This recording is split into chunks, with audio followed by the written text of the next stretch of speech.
Assalomu alaykum, rahmatullohi va barakatuh. Aziz o'rtoqlar, opa-singillar, qalaysizlar, kayfiyatlar qalay, o'zingizlar qanaqa his qilyapsizlar?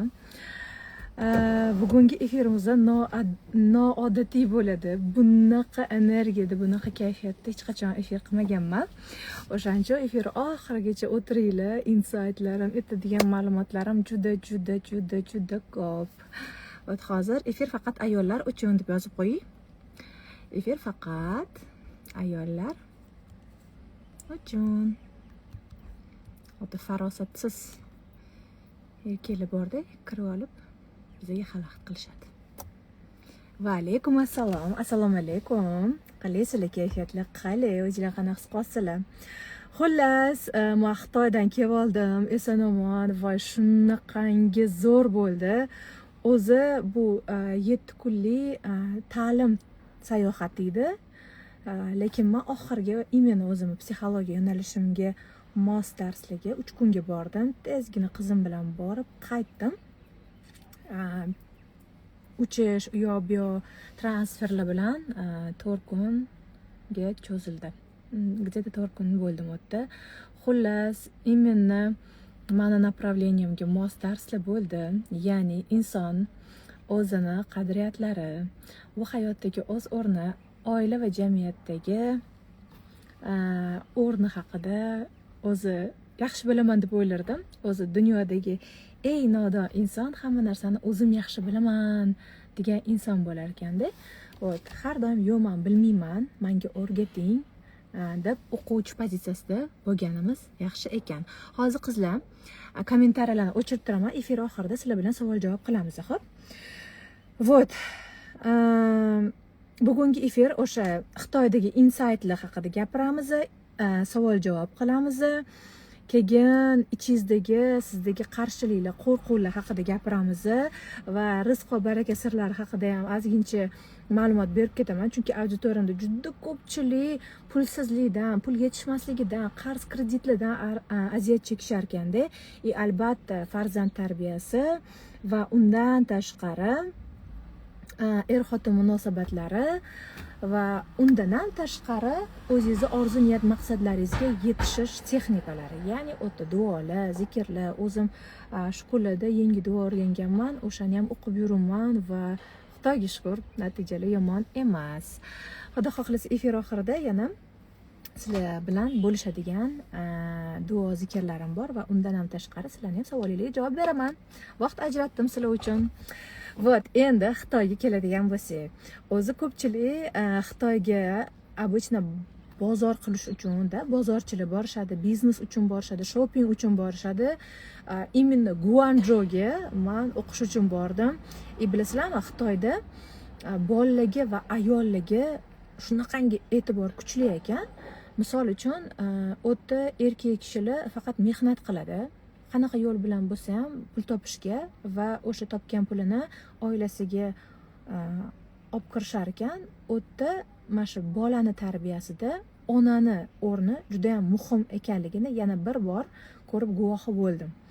Ya'ni onani ruhiy holati, psixik salomatligi, hayotdan xafa emasligi, birovlardan xafa bo'lib yoki birovlarni ayblab yashamasligi, o'zi umuman bolaga onani ruhiy holati qanaqa ta'sir qilishi haqida, ya'ni IPT yo'nalishi bo'yicha ham informatsiyalarga ega bo'ldim. Hozir bilasizlarmi,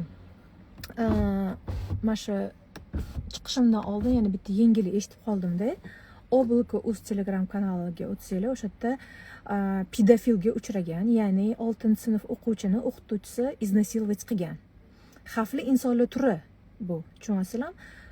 Bu haqida juda ham ko'p gapirganman. Xavfli inson turlari haqida abuzerlar bor, tiran, narsiss, paranoid, sotsiopat, psixopat, mana shu pedofillar ham kiradi, undan tashqari groominglar ham kiradi. Bularni farqini sizlarga aytib berganman, to'g'rimi? Eshitmaganlar yoki bu ma'lumotga ega bo'lmaganlar menga efir davomida yozib yuboringlar. Oxirida savol-javob qilganimda tushuntirib beraman. Bularni bilishimiz kerak. Psixolog bo'lmasangiz ham bilishingiz kerak. Именно sizni duolaringiz ijobat bo'lmayotgani yoki maqsadlar qo'ya olmasligingiz yoki orzularingiz, niyatlaringiz amalga oshmayotganining asosiy sababi qizlar noshukrlikda. Bu gaplarni juda ham ko'p eshitgansiz. Bu gaplarni juda ham yaxshi bilasiz, lekin u narsadan qutula olmaysiz. Bilib bilmay baribir nolib qo'yasiz. Ichingizda balkim abidalar bor, xafasiz kimdandir, yoki bo'lmasam o'zingizda o'sha bolalikda qolib ketgan qanaqadir ham noxush holatlar, vaziyatlar bo'lishi mumkin. Mana bitta holat borda, ko'p aytganman, o'tgan safar jonli efirda ham aytdim. 40 yoshga chiqqan podpисчицam turmushga chiqmaganlar. Turmushga chiqishni xohlayman, yolg'iz o'tib ketishni xohlamayman deganlarda, uni tegini biz ko'laganimizda yoshligida ular ham zo'ravonlik ko'rganlar. Ya'ni o'zlarining tog'alari iznasиловать qilgan. Shundan keyin erkinligiga bo'lgan ishonch o'lgan. Erkaklardan nafratlanadigan bo'lib qolganlar. Erkaklarni ko'rsa, prям basharang qursin, iplas deydigan pozitsiyaga o'tib olganlar. Endi boyaga yengilligiga qaytadigan bo'lsak, 6-sinf o'g'il bola pedofilga uchradi. Uni o'zini ishongan ustozi uni iznасиловать qilgan. Bu holatda endi nima bo'ladi? Детская travma, однозначно детская travma. Agar u bola qo'rqib ota-onasiga aytgan bo'lsa va bu yaxshi psixolog, yaxshi mutaxassislar bilan ishlasa, bu og'riqdan sekin-sekin yengil xalos bo'lish mumkin. Agar ishlanmasa-chi, agar bu bola qayta zo'ravonlikka uchrasa-chi, aynan shu bola emas, bunaqa vaziyatda bor. Mana translar nimaga ko'payib ketgan hayotda? Nimaga? Ularga o'sha kichkinaligida tegajonlik qilishgan, iznасиловать qilishgan, bu holat davom etgandan keyin ularga bu narsa yoqib qolgan. Tushunyapsizlarmi? Eng asosiysi va eng dahshatlisi shunda. O'sha narsalarni biz farzandlarimizga yoshligidan tushuntirishimiz kerak. Qanday qilib? Buni ham o'zini bilimi bor. Necha yoshdan boshlab tushuntirish kerak? Qanaqa qo'rqitib yubormasdan tushuntirish kerak? Bunga ham sizda bilim bo'lishi kerak. Tushuntira olyapmanmi? Qiyin bo'lmayaptimi? Xullas, men nima haqida gapirayotgandim? Xavfli insonlar turi haqida gapirayotgandim. Ya'ni 6-sinf o'g'il bola o'zini o'qituvchisi tomonidan iznасиловать qilingan, ya'ni zo'rlangan. Xavfli inson turlari deganda abuser, tiran, narsist, paranoid, sotsiopat, psixopat va eng jirkanchi bu pedofillar hisoblanadi. Pedofillardan ham tashqari hozir groominglar bor. Bolalar o'yinlarda o'tiradi, mana Roblox bor, Minecraft bor, yana o'shanga o'xshagan turli xil o'yinlar bor. O'sha o'yinlarga kirib oladi bunaqa xavfli insonlar, groominglar va bolangizni ishonchiga kirib, o'zini maqsadlari, manfaatlari tomon bolangizdan foydalanadi. Eng dahshatli joyi ham shunda. Bu ma'lumotlarni o'zingiz bilishingiz kerak va farzandingizga ham aytishingiz kerak. Qanaqa aytishingiz kerak, necha yoshdan tushuntirishingiz kerak. Buni ham o'ziga yarasha bilimi bor va o'zingiz o'rgandingiz, o'zingiz tushundingiz, yaqinlaringizni ham bundan xabardor qilib qo'ying. Endi u 6 yoshli iznасиловать qilingan, 6-sinf o'g'il bola iznасиловать qilingan o'zini o'qituvchisi tomonidan, uni taqdiri nima bo'ladi? Agar unga yaxshi mutaxassis topib, mana shu qo'rquvi, ichidagi mana shu narsalar ustida ishlab borilmasa, yoki bu holat davomli bo'ladigan bo'lsa, endi undan oldin ham bo'lganmi, bo'lmaganmi bilmaymiz-ku. Davomli bo'ladigan bo'lsa, aynan translar shotdan kelib chiqadi. Tushunyapsizlarmi? Bu yoqib qoladi o'sha. Erkak bilan erkak munosabati. Bu o'sha ruhiy nosog'lomlik hisoblanadi. Normalniy odam hisoblanmaydi. Hozir kommentariyalarni o'chirib turaman, keyin efirdan keyin sizlar bilan savol javob qilamiz. Tushunyapsizlarmi? Buni ham o'ziga yarasha bilimi bor. Siz psixolog bo'lishingiz shart emas. Psixolog bo'lmasangiz ham bilishingiz kerak. Farzandlaringizga tushuntirishingiz kerak. Biz ko'pincha abuserlar haqida, tiran, narsist, paranoidlar haqida gapiramiz-da, lekin pedofillarni ham shunaqa iplos, maras, hayvonlar haqida ham, ularni odam deya olmayman, ular haqida ham informatsiya berib qo'yish kerak. Mana boya aytdim, oldingi efirda ham aytganman, 40 yoshli o'quvchim turmushga chiqmaganlar. Turmushga chiqishga xohish ham bo'lmagan. Nimaga? Kichkinaligida o'zini tog'asi tomonidan iznасиловать qilingan. Tushunyapsizlarmi? Uni уже butun fikrida shu 40 yoshgacha hamma erkak bir go'r, hamma erkak iplas deb erkaklarga nisbatan bo'lgan. Ichida nafrat bo'lgan. Ishonchsizlik, qo'rquv va nafrat.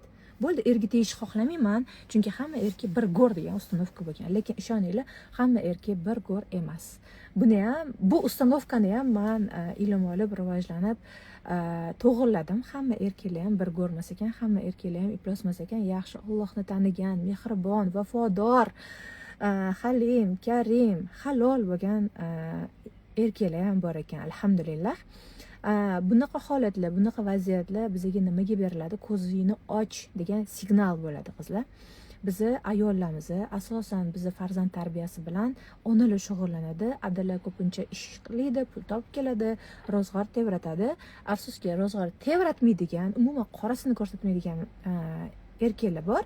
Ayollar majbur kuchli bo'lishga, o'zini farzandini tarbiyalashga va undan tashqari ularni boqib, katta qilib, to'ydirib, yedirib, ichirib, kiyintirishga majbur. Nima bilasizlarmi? Allohim toqatimiz ko'tarmaydigan sinov bermaydi. Toqatimiz ko'tarar ekanki, shu sinovni beradi.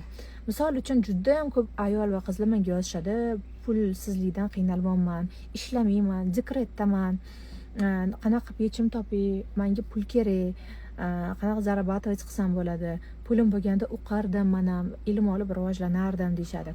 Qizlar, innamal amalu binniyat. Amallar niyatlarga qarab. Ya'ni niyatingizni qilib qo'yaverasiz. Nima edi, men o'qiyman, ilmimni rivojlantiraman, misol uchun turmush o'rtog'im ruxsat bermaydi degan ayollarning diqqatiga, agar turmush o'rtog'ingizga siz to'g'ri tushuntirishni bilsangiz, u odam ham yo'q demaydi. Agar men ilm olib rivojlansam, o'z ustimda ishlasam, ko'proq shukurda bo'lar ekanman. Men oddiy bir shukur qilishni ham bilmayman, chunki miyamda turli xil noto'g'ri tushunchalar yoki fikrlar bor. O'shalarni to'g'rilashim kerak, o'z ustimda ishlashim kerak ekan. Ichimda xafagarchiligim bor, o'sha xafagarchilikdan qutulishni xohlayman deb va qalbimni poklab va poklangan qalbga to'g'ri niyat, orzu, maqsadlarni joylayman. Ilm olsam sizni ham to'g'ri duo qilardim, jonginam deb erlarga ham tushuntirish mumkin, tushunishadi. Erlarning psixologiyasi ayollarnikidan farq qiladi. Ular masshtabni ko'rishadi. Ularga aniq fakt kerak. Xo'p, kursda o'qiding, dalshi nima bo'ladi degan savolga javob olishligini xohlashadi. Siz misol uchun erim o'zgarsa edi, erim mas'uliyatli bo'lsa edi, erim u bo'lsa edi, qaynonam o'zgarsa edi deb o'tiravermasdan, siz o'zingiz o'zgaring. O'shanda atrofingiz ham o'zgaradi, hayotingiz ham o'zgarib ketaveradi. Buni men aniq faktlar bilan aytayapman va eng zo'r joyi bilasizlarmi? Siz o'zgarsangiz, ya'ni o'z ustingizda ishlab, ilm olib rivojlansangiz, farzandingiz ham sizdan andoza oladi va eng zo'r mazza joyi ham shunda. Siz ham farzandingizda ko'rasiz. Xudo xohlasa natijalarni. Avvalo o'zingiz o'zgarasiz, keyin farzandingiz ham sizga qarab talpinadi, harakat qiladi va siz tirik andoza bo'lasiz ularga. Men qizlarim tarbiyasi haqida juda ham ko'pchilik so'raydi. Qanaqa qilib shunaqa tarbiyalagansiz? Misol uchun ular arab tili har yakshanba kuni bizga arab tili ustozamiz keladilar. Arab tilida o'qishadi, bemalol Qur'on o'qishadi-da, o'zini fikrini erkin bayon eta oladi. Maksimal harakat qilganman ularni travmalarsiz katta qilishga, lekin baribir ham yosh bo'lsa-da yetarlicha ular ham hayotda oq qorasini ko'rib qo'yishdi.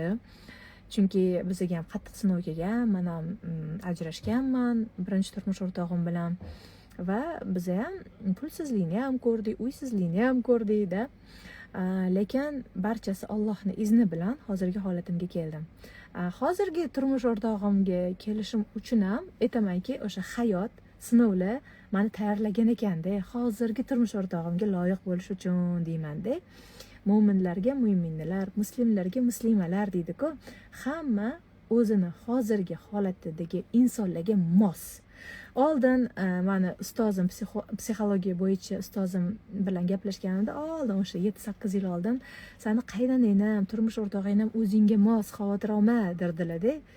O'sha payt g'ashim kelardi. Yo'q, men ularga o'xshamayman deb qarshilik qilganman-da ich-ichimda. Lekin haqiqatan aytgan gaplari to'g'ri ekan. O'sha paytda qaynonam ham menga mos bo'lgan, erim ham mos bo'lgan, даже ichki ruhiy holatimni farzandlarim ko'rsatib bergan. Shunaqangi agressiv, qaysar, gap tushunmaydigan bolalar bo'ladi deb o'ylardim-da, va holanki o'sha men edim. Men gapirolmagan gaplarimni farzandlarim gapirib chiqarardi. Men ichimdagi hissiyotlarimni farzandlarim ko'rsatib berardi. Kasal bo'lib qolardi, stomatit chiqardi, temperatura berib olardi. Ichimdagi gaplarim bo'ladi-ku, aytolmagan gaplarimni farzandlarim, men charchadim, men uyqum kelyapti yoki men xohlamayapman degan gaplarni eshitganman-da. O'sha payt bundoq qaraganman-da, bu meni ichki ovozim-ku deganman. Agar ilm olsangiz, imенно psixologiyani o'rgansangiz, ko'p narsaga yechim topishingiz mumkin qizlar. Yana bitta bizani o'zbekona mentalitetimizda shunaqa tushuncha borki, dinni o'rgansang psixologiyani keragi yo'q deydi. Din bilan psixologiya bizda inkor qilmaydi bir-birini. Shayximiz hazratlari Muhammad Sodiq Muhammad Yusufni Iymon kitobini bitta o'qib chiqinglar-da. Shunaqangi zo'r kitob, oddiy, sodda, tushunarli tilda yozilgan. Psixologiya haqida ham o'ta juda chiroyli tushunchalar berilgan. Toki bir qavm o'zini o'zgartirmaguncha Alloh uni holatini o'zgartirmaydi. Ya'ni siz o'zingiz o'zgarasiz, holatingiz ham o'zgaradi. O'shaning uchun psixolog bo'lmasangiz ham bilishingiz kerak bo'lgan ba'zi bir bilimlar bor, ba'zi bir minimumlar deydi. O'sha hamma uroklarni biz Sam себе psixolog kursimizda beryapmiz-da. Xudo xohlasa 6-aprelda darsimiz boshlanadi. Ilm oling ayollar deyman. Mana Xitoyga borib kelganimda ham aynan shu haqida gaplashdik. Bilasizlarmi, Xitoyda eng zo'r o'rgangan narsam IPT bo'ldi. Kim biladi bu haqida? Mana kuni qisman bo'lsa-da storieslarda qo'ydim. Hozir borgan sari autizm bilan kasallangan, autizm diagnozli bolalar ko'payib boradi. Ayniqsa karantindan kelgan. Ya'ni bu yerda autizmning ham juda ko'p turlari bor. ZPR deydimi, ZRR deydimi, xullas вообще ko'p turlari bor. Bizda Nyumi kursimda o'qigan o'quvchilarim orasida ham именно shunaqa ayollar o'qishgan, которые shunaqa diagnozli bolasi bor ayollar. O'zligi ilm olib rivojlanishda o'zligida ishladi va bolada rezultat bo'ldi. Tushunyapsizlar, bu qanaqa ishlaydi bilmayman, lekin zo'r ishlar ekan. Ona o'zgaryapti, ona o'zini ichki ruhiy holati ustida ishlayapti, bu yoqda bolada rezultat bo'lyapti-da. Bizda ko'pincha ayollar nima qiladi? Voy, bolam tarbiyasiz, quloqsiz, faqat planshetga yopishib olgan, meni eshitmaydi, meni tushunmaydi, nima qilsam bo'ladi deb bolasi ustidan oladi. Lekin bolaga siz trin andozasiz-ku. Agar siz ertalabdan kechgacha jim tur, ko'rib oling, eshitib oling, xalaqit berib olsang, gaplashib oling deydigan bo'lsangiz, bola ham sekin-sekin o'zini gadjetiga bog'lanadi va siz unga keraksiz insonga aylanasiz. Eng dahshatlisi, o'sha o'zi gadjetlarga, o'yinlarga, mukkasiga ketgandan keyin o'vanaqa pedofil, groominglarga uchrasa holingizga maymunlar yig'laydi. Tayyor turavering. O'shaning uchun nima demoqchiman? Hozirgi kunda mana shu planshet, gadjetlar bolaga voqli berilgandan keyin o'zi diagnoz, autizm diagnozi bilan tug'ilgan bolalarda dalsha razviyatsiya qilar ekan. Bu narsa men ham endi bildim. Undan ham tashqari orttirilgan diagnoz bo'ladi. Ya'ni odam o'zini ichki emotsiyalarini kontrol qila olmasdan eridan kaltaydi, qaynonasidan gap eshitadi, qaynotasidan so'kish eshitadimi, alamini bolasidan oladi. Uradi, so'kadi, bir balo qiladi-da, bola qo'rqib ketadimi, anurez bo'ladi, siyg'o bo'lib qoladi. O'zini siydigini ushlab tura olmaydi. Undan tashqari dudug'lanadigan bo'lib qolganlarni ham ko'ryapmiz. O'zini fikrini erkin bayon eta olmaydi. Aqli zaifligiga xunu eshitiladi, uzr, lekin rivojlanishdan ortda qoladigan holatga aylanib qolyapti. Это очень страшно, qizlar. Juda ham dahshatli holat. Bu уже orttirilgan diagnoz bo'ladi. Siz o'zingizni kontrol qila olmaysiz-da, alamingizni boladan olasiz, shapaloq urasiz, so'kasiz, baqirasiz. Hozirgi bolalar juda ham bir tomondan nozik, ikkinchi tomondan juda ham aqlli. Gapirsangiz, toningizni pasaytirib, uni pozitsiyasiga tushib tushuntirsangiz tushunadi. Hozir 2020-yildan keyin wunderkind bolalar, juda aqlli bolalar. Bolam hali tushunmaydi, kichkina demang, tushunadi. Даже meni 7 oylik Muhammad Yasin o'g'lim ham gapirsam, как будто tushunayotgandek qarab turadi. Hozir oyimga tashab chiqdim sizlarga efir qilishdan oldin. Davay, oppa qil desalar, 7 oylik bola yotgan joyda mundoq qilib turyapti. Bu совпадение emas, biz bola bilan gaplashamiz. Biz televizor qo'ymaymiz, telefon bermaymiz. Inogda bo'ladi, katta qizlarim televizor ko'rayotganda u ham ko'zi tushadi. Yoki bo'lmasam детский muzikalarni yoqib qo'yamiz, o'yin o'ynatayotgan paytimizda, lekin oldiga peshonasiga telefon qo'yib qo'ymaymiz. Mana bu yerda men ishimni qilib olay yoki mana bu yerda nimadirni qilib olay, telefonda gaplashib olay deb. Juda ham xavfli, shuni aytmoqchiman sizlarga.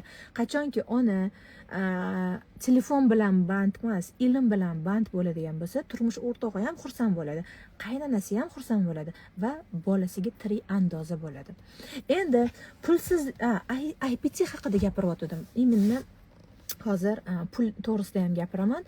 IPT imенно Xitoyda olgan ta'limim juda ham zo'r, prям miyam o'qib qolg'ini ochib yopvordi. mana hozir biza kichkina bolalar haqida gaplashdik-ku, o'sha maktab yoshidagi bolalarda ayniqsa o'sha pedofilga uchraydigan holat, groominglarni napadeniyasiga uchraydigan holat aynan o'sha maktab yoshida bo'ladi. 1-sinfdan 9-sinfgacha o'sha bu holatga jiddiy qaraverish kerak. Bolangiz telefonda kim bilan gaplashyapti, kim bilan o'ynayapti, ha, o'rtog'i bilan deb o'ylamang. Yaxshi o'yin o'ynayotgan ekan, krugozorini kengaytiryapti, ingliz tilida gaplashyapti, rus tilida gaplashyapti, ha mayli, общение bo'ladi, til o'rganadi, kommunikabilniy bo'ladi deb o'ylashingiz mumkin. To'g'ri. No, o'ta xavfli tomoni ham bor. Nima demoqchiman? Uni kontrol qilish uchun ham, uni tekshirish uchun ham sizda bilimingiz bo'lishi kerak. Ha, baba onam tushunmaydi-yu, nimani ham bilardi deb sizdan bekitib qancha ishlarni qilib mumkin.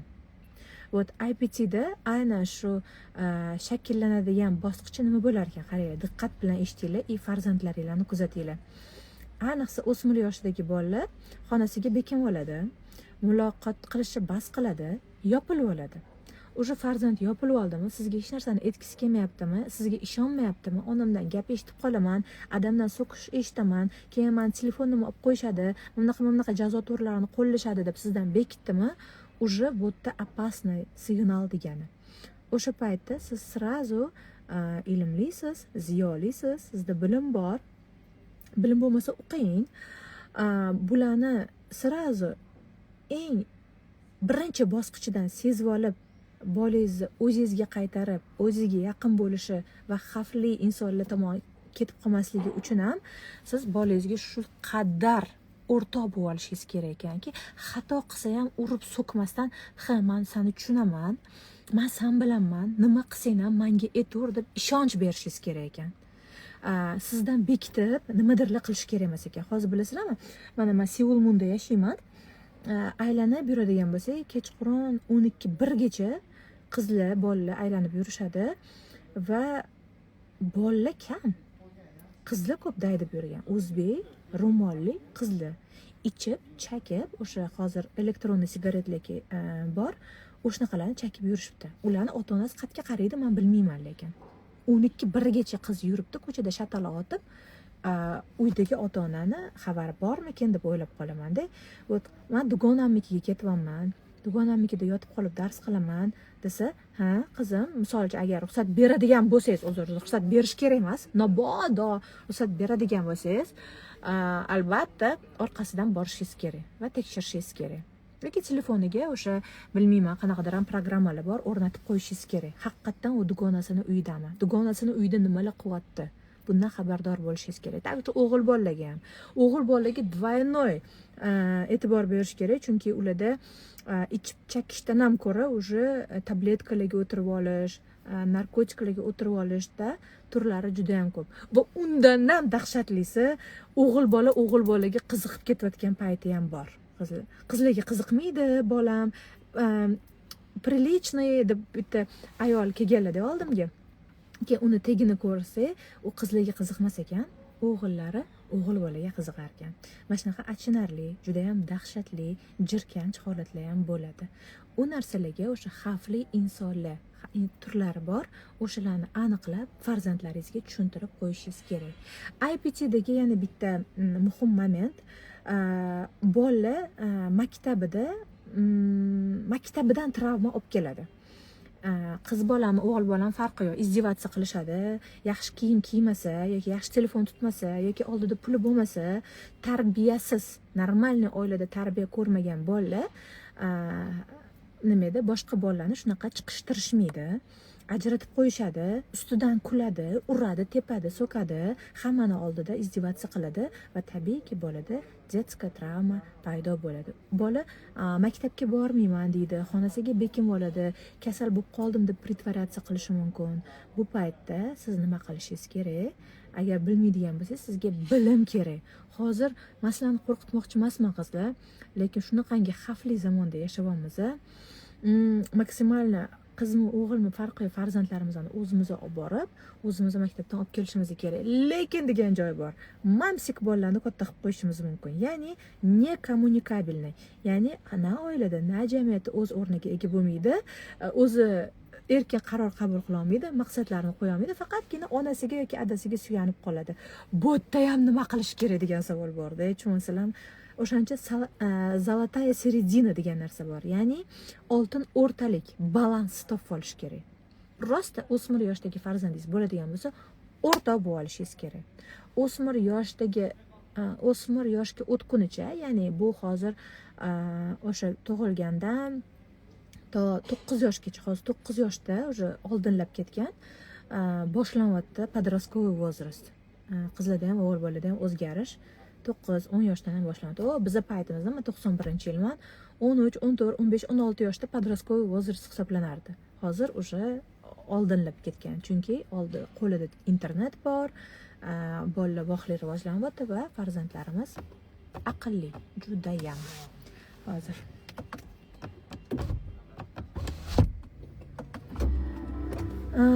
Endi IPTdagi yana bitta olgan ma'lumotim, bular uchun men $2750 sarfladim. Aynan shu 2 soatlik dars uchun, lekin ishoninglar, men alhamdulillah Allohning izni bilan to'g'ri yo'lda ekanligimni va o'zim yaxshi ko'rgan kasb bilan ilm olib, ilm tarqatayotgan inson ekanligimdan yanada faxrlanib ketdim, to'g'risi. Misol uchun sizlar har bittanglar Xitoyga borib, shuncha pul to'lab, vaqtinglarni sarflab, oilanglardan kechib borishga imkoninglar bo'lmasligi mumkin. Lekin men oddiy sababchiman-da, o'sha informatsiyalar bilan sizlar bilan bo'lishyapman.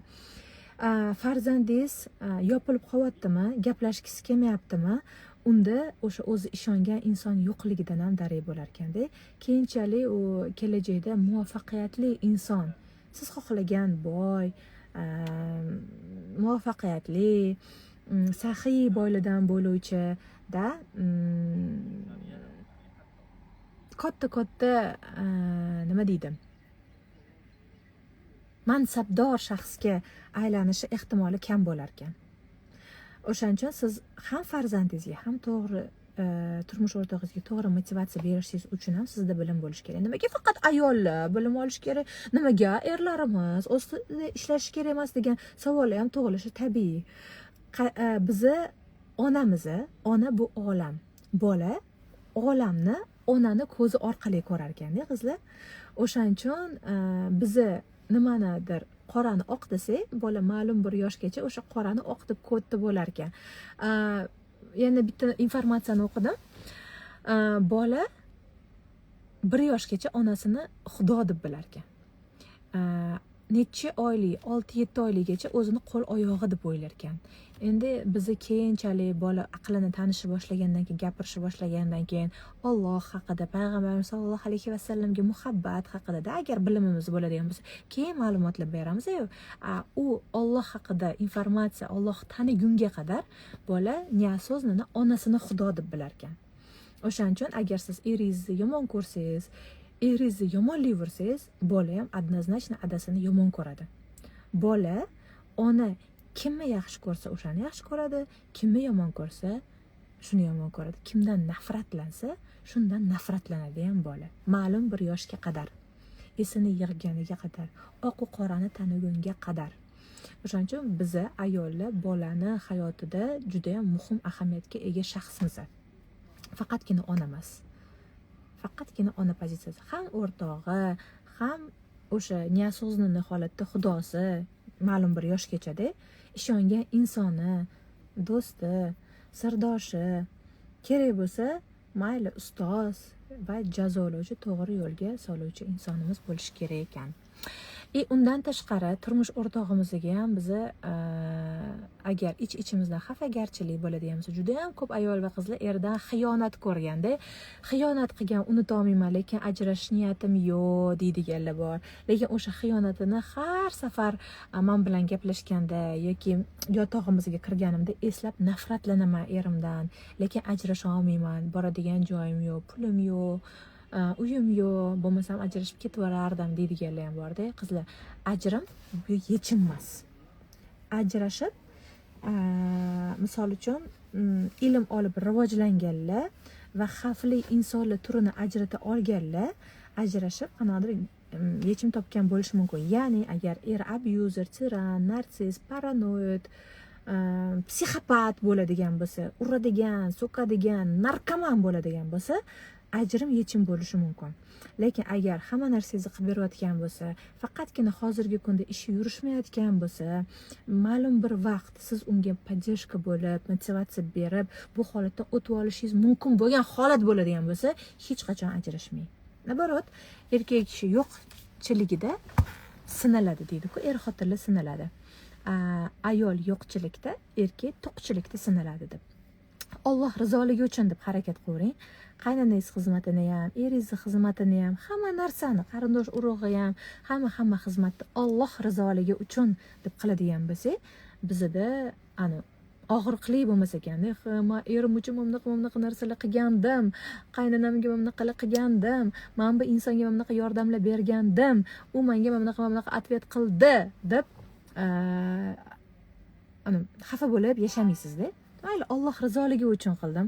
Alloh bilsa bo'ldi. Bandalarni rozi qilib bo'lmaydi, qizlar. Bandalar har doim noshukur, har doim norozi. Lekin biz o'zimizga fokus qarataylik. Boy bo'lishi 4 ta oltin qoidasi bor. Buni aytganman sizlarga, juda ko'p aytganman, lekin yangi auditoriyam kuzatyapti. Yozib olinglar. Nadeyus, oldinglarga kofe, choylar damlab olib kirgansizlar, daftar ruchkalarni tayyorlab, eng asosiy men o'zim qiladigan va natija ko'rgan texnikam va har doim amal qiladigan narsam boy bo'lish 4 ta oltin qoidasi bor. Ya'ni birinchi o'rinda ibodatlar, ikkinchi o'rinda shukr, uchinchi o'rinda sadaqa va 4-o'rinda istig'for. Istig'for haqida juda ko'p gapirganman. Mani eski auditoriyam 2013-yildan beri blogim yurg'izadigan bo'lsam, 2020-2021-yilda istig'for haqida juda ko'p gapirganman. YouTube, Instagram, Google'ga yozsanglar ham istig'for haqida, ChatGPTdan so'rasanglar ham juda ko'p ma'lumotlar bor.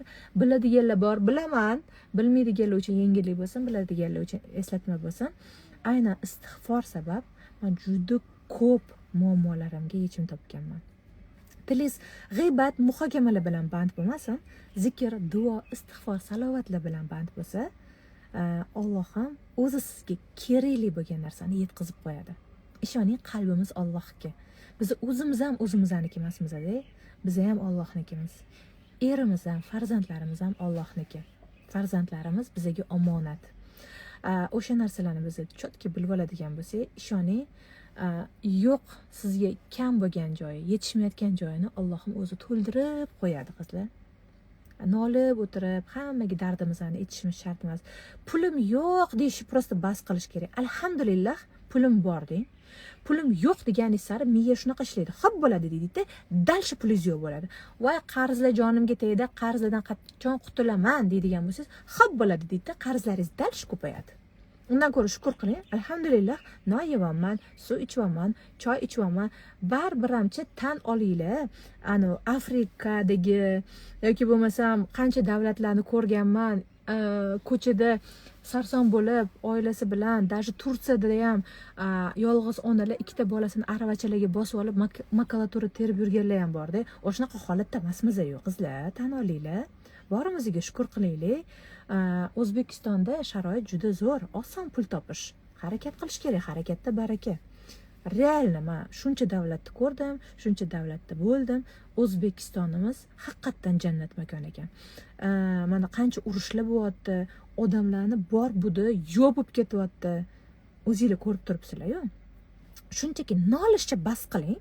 Mana hozirdan boshlab, bugundan boshlab shunchaki o'sha har kuni ishlatadigan gaplaringiz, pulim yo'q, pul yetmayapti deb jabr diydalikni yoqishni bas qiling. Pulingiz yetmayaptimi? Ishlang. Uyda o'tirib ham bemalol ishlasa bo'ladi. Men ham uyda o'tirib $9 narsani AliExpressdan zakaz qilib, $12 sotganman. $9 narsani AliExpressdan zakaz qilib, $12 sotganman. $3 $4 raznica. O'sha summadan boshlaganman zarabatovat qilishim. Men ham pulsiz bo'lganman, pul so'ramaganman.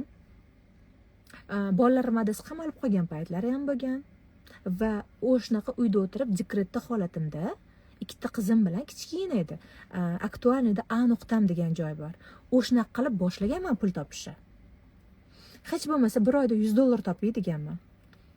Allohim berdi, $100 topdim. O'zim mayda chuytalarimga ishlatay, bolalarim bilan magazinga kirganda hatsa bu ular xohlagan narsasini olib bera olay, olib bera olmay qolib uyalib qolmay bolalarim oldida deganman. Alhamdulillah hozir narxiga qaramasdan sotib ola olamiz. Barchasi Allohning izni ila. Kerak bo'lsa o'sha sadaqani, zakotni, fidya, hamma narsasini o'z vaqtida qilamiz. Bu ham juda ham muhim. Ziqna bo'lish kerak emas. Maksimal o'zingiz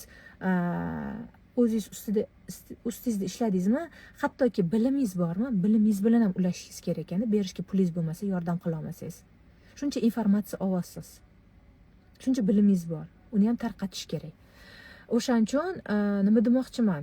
Bilimga maksimal investitsiya qilaverish kerak ekan qizlar. Bilim butun umr o'zimizda qoladi. Bilimni hech kim sizdan olib qo'ya olmaydi. Misol uchun kimdir sizga tilla, brilliantlar podarka qilishi mumkin, mashina, uy-joy podarka qilishi mumkin, kimdirlar olib qo'yishi ham mumkin. O'sha paytda sizda nima qoladi? Maksimal mana men Xitoyga mana shu borib kelishim 4 kun sarflagan pullarim arziydi. Shu IPT ni o'rganishimga arziydi. Bu yerda hozir sizlarga vaqtimizga ham qisqacha informatsiya beraman, lekin o'rgangan narsam bir dunyo. Telefonim to'la ma'lumotlar. O'shalarni hammasini sizlarga aytgim kelyapti, ulashgim kelyapti. Foydalaning. O'sha uyda o'tirib dekretda holatimni bilasizlarmi? Qanaqa zarabatovac qilganman? O'sha $9 narsani $12 sotganman. Uyimizga kelib, tovarlarni olib ketishardi. Sekin-sekin oddiy kiyim-kechaklardan sekin-sekin уже aksessuarlarga, keyin katta-katta kolyaskalarga, brendovый kolyaskalarga o'tdim. Kolyaskalardan keyin kachelalarga o'tdim. Oddiy aholi uyiga olgan bolalariga, undan keyin katta-katta bog'cha, maktablar olishni boshlagan. Shundan keyin dohodim o'sishni boshlagan. Shunchaki birinchi qadamni bosish kerak, qilib ko'rish kerak. O'xshirmikan, natija berarmikan, o'qisam natija olarmikinman, o'zgararmikin, mikinlab o'tirib vaqt ketkazgandan, vaqt yo'qotgandan foyda yo'q. Shunchaki tavakkul qilib bosish kerak. Alloh tavakkulchilarni sevadi. Tavakkal qiluvchilarni sevadi. O'shaning uchun, yo Robbim, o'zingga tavakkal qildim. Agar men uchun shu narsa xayrli bo'ladigan bo'lsa, o'zing menga shuni oson qil deb birinchi qadamni bosing. Agar men uchun xayrli bo'lsa deb. Dashu turmush o'rtoq tanlayotganda ham, Allohim shu juft halolim men uchun xayrli bo'ladigan bo'lsa, bizani turmushimizni oson qil. Agar men uchun xayrli bo'lmaydigan bo'lsa, iltimos meni qalbimni og'ritmasdan, og'riqsiz meni hayotimdan chiqarib tasha, dab bo'lsin deb niyat qilirish kerak ekanda. Har doim ish boshlaganda ham, turmush o'rtoq borasida ham, farzand tarbiyasida ham, har doim har jabhada xayrlisini so'raverish kerak ekan. Eng asosiy qoida ham shu. Boy bo'lishi, saxiy boylar qatorida bo'ling, ehson qiluvchi boylar qatorida bo'ling deb niyat qilish kerak va o'sha boyaga 4 ta oltin qoidani qilish kerak. Yana bir marta eslataman. Ibodatlar, shukr, sadaqa va istig'for. Mashina siz 30 kun davomida boshlang. Sadaqa qilishga pulim yo'q deb bahona qilmaymanga, ishonmayman sizga. Chunki 2000 so'm bo'lsa ham, 1000 so'm bo'lsa ham uyingizda pul chiqadi. Har kuni o'sha yig'ib qo'ying, 30 kun davomida normal summa bo'ladi. O'zingizdan ham ko'ra muhtojroq insonga bering. Anta kiyim sotib olishingiz mumkin 100 ming, 200 mingga. Yoki skidkalardan qanaqadir ham arzon kiyimlarni qidirib yurasiz. Qachon qancha nasib qilasiz uni? Bitta sezon. Ja borsa 2 ta sezon. Keyin nima manfaat beradi? Vaqtinchalik lazzat beradi. Lekin butun umr sizda qolmaydi. O'sha pullaringizni yig'ib bitta o'qishga investitsiya qiling. Men faqatgina ma'no o'qishimda o'qinglar demayman. Hunar o'rganinglar, food blogerlarni pishirish kurslari bor-da. Yana boshqa har xil kurslar bor. O'zingizni nimadir bilan band qiling, hunarli bo'ling. Hunardan unar deydi-ku. Bilimga faqat investitsiya qiling. Lekin siz baribir ham psixolog bo'lmasangiz ham bilishingiz kerak bo'lgan o'sha bilimlar bor. Uni bazaviy bilimlarni ham o'rganib qo'yishingiz kerak. Hayotda har xil vaziyatlar, har xil sinovlar bo'ladi. O'sha sinovlardan chiroyli, to'g'ri yechim topib chiqib ketish uchun ham sizga bilimlar yordam beradi. Siz bahona qilib o'tiraverasiz. Psixologga borishga pulim yo'q, lekin muammoyimni o'zim yecha olmayman. Onamga ayta olmayman, siqilib qoladilar. O'rtoqlarimga ayta olmayman, o'rtog'imdan ham ko'ra dushmanim ko'p, ustimdan kulishadi. Lekin kim bilandir maslahatlashishim kerak-ku, kim bilandir gaplashishim kerak-ku degan payt sizga faqatgina Robbim yordam beradi va olgan bilimlaringiz qo'l keladi. Shuni aytmoqchi edim. o'zini bilimiga investitsiya qilgan, bir marta bo'lsa ham investitsiya qilgan odam buni mazasini, lazzatini уже tushunib qoladimi? Уже keyingi safar o'zini to'xtata olmaydi. Qanchalik bilim olgani sari hayoti zo'r bo'layotganini, go'zallashayotganini, yengillashayotganini o'zi his qiladi va faqatgina o'z ustida ishlayveradi. Turmush o'rtog'i bilan ham muammosi hal bo'ladi. Xavfli insonlarni ajratib olishni biladi. Xavfli insonlar faqatgina farzandlarimizga yoki faqatgina uyimizdagi insonlarga ta'sir qilmaydi.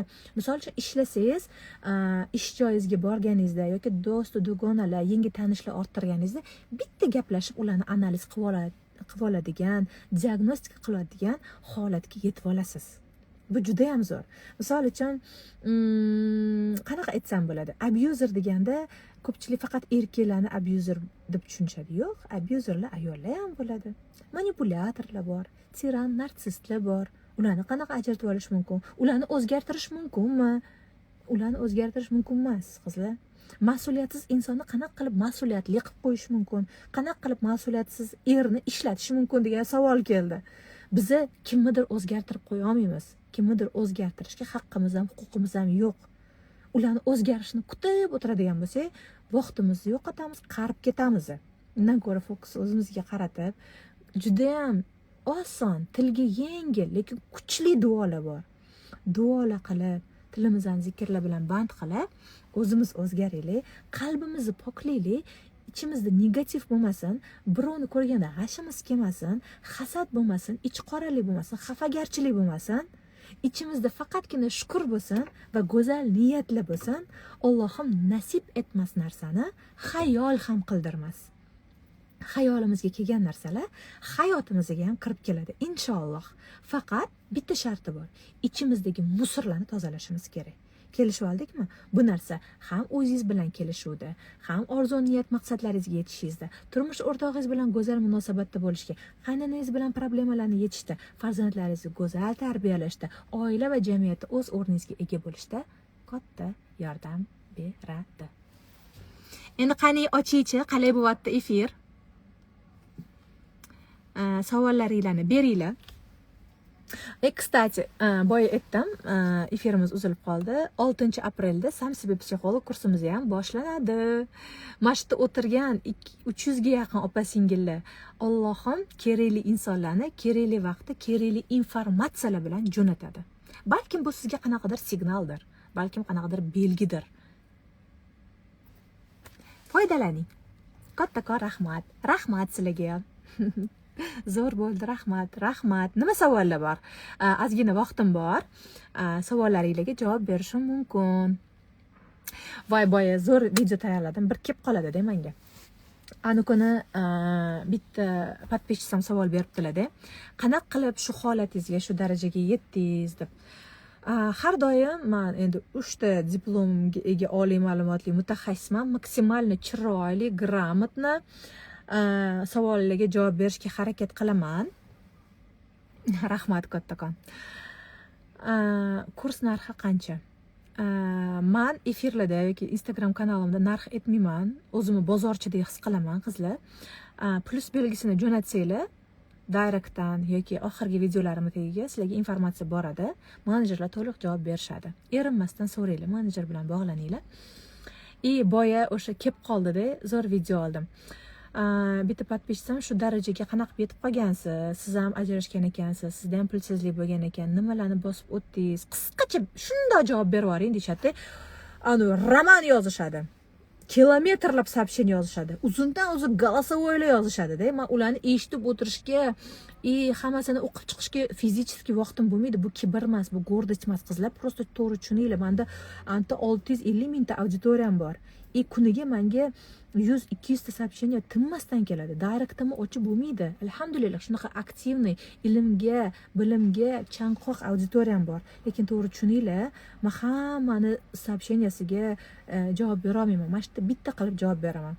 Bu darajaga kelishimga har doim chiroyli javob berganman. Chunki boya aytgandek, 3 ta diplomga ega oliy ma'lumotli mutaxassisman. O'zimga chegaralar qo'yaman, men ham to'g'ri javob ber. Chunki sen oliy ma'lumotlisan, auditoriyang katta, qo'pollashma, qog'ozga o'rab gapir derdim-da. Lekin bugun qog'ozga o'ramasdan boricha gapirishga qaror qildim. Boya xuddi shunaqa video oldim. Qizlar, bilim olish, fokusni o'zingizga qaratish, ilm olib rivojlanish, hamma sferadan o'z ustingizda ishlashda, qo'rquvlaringiz ustida, o'zingizga bo'lgan ishonchni oshirish borasida hammasini siz olishingiz, o'rganishingiz mumkin, lekin uni amalda tatbiq qilish uchun sizga duh kerak. Uzr, shunaqa qo'polroq gapirdim, lekin duhingiz ham bo'lishi kerak. Bu hammasini realizovat qilishingiz uchun. Qanday tushundingiz? Men kichkinaligimdan duhi vagon qiz bo'lganman. Bu maqtanish uchun aytmayapman. Kichkinaligimda Turon kurashiga ham borganman.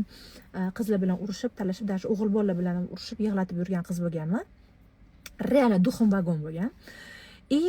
Lekin turmushga chiqqanimdan keyin o'zimga bo'lgan ishonchim shu darajada tushib ketgan. Chunki men ham abyuzivniy, narsiss munosabatlarda bo'lganman. Meni ustimdan kulish, meni kamsitish, meni qadrsizlantirish bular bo'lgan. Menda ham turmush o'rtog'im bilan o'shancha o'zimga bo'lgan ishonchim tushib ketgan. Samootsенкам до такой степени tushib ketgan. Вообще o'zimni yo'qotib qo'yganman. O'zim yo'qotgan paytimda zo'r bitta kurs sotib olganman. Oddiy kurs bo'lgan. Вообще ichidagi informatsiyalar вообще oddiy bo'lgan, lekin o'sha paytda men uchun kerakli bo'lgan. Hozir eslasam, voy shu kursni ham sotib olgan ekanman deb $30 deyman, lekin o'sha именно o'sha kursdagi arzimagan sodda informatsiyalar meni yanada o'zimga qaytishimga, orzu niyatlar, maqsadlar qo'yishimga turtki bo'lgan. Chunki men даже orzu qilish, niyat qilish, maqsad qo'yishni ham esimdan chiqarib qo'ygan ekanman. O'zimni polностью unutgan ekanman, bandalarini rozi qilaman deb. Ishoning, bitta narsani achchiq haqiqat bu. Bandalarni rozi qilib bo'lmaydi. Qachonki siz ularga yaxshilik qilsangiz, ularning xizmatini qilsangiz, ularga pul bersangiz, nimadir bersangiz, ular uchun yaxshi bo'ladigan bo'lsangiz, har doim ha deydigan bo'lsangiz, ularga o'sha payt yaxshisiz. Lekin 1000 marta yaxshilik qilib, bir marta yo'q deng, ularga sizdan yomon odam bo'lmaydi-da. Bu hayotda rosa ko'p ko'rganman. 1000 marta yaxshilik qiling, esdan chiqarishadi, lekin bir marta yo'q deng, o'shani butun umr eslab qolishadi. Bu hayot. Hayot haqiqati va achchiq haqiqat.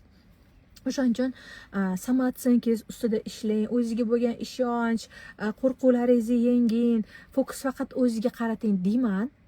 Har doim aytaman, juda ko'p mutaxassislar bu haqida aytadi, lekin ich-ichingizdan duhingiz ham bo'lishi kerak buni realizovat qilish uchun.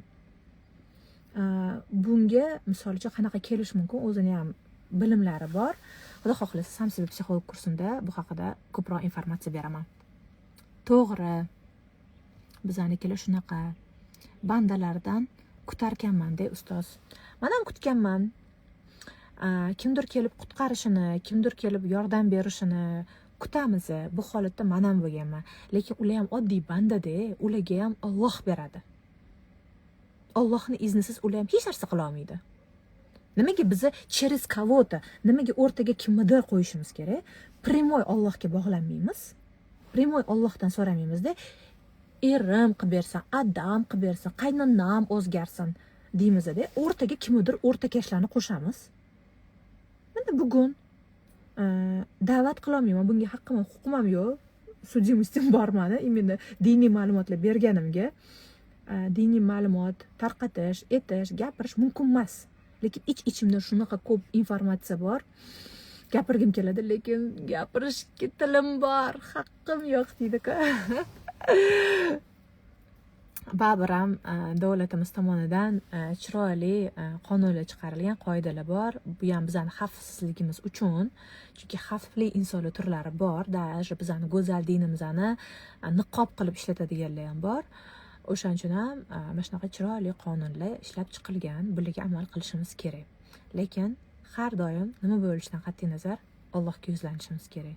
Go'zal, kuchli, oson, sodda tilda yozilgan, yodlashga oson, kichkinagina duochalar bor. Lekin ularning juda kuchli xususiyati bor.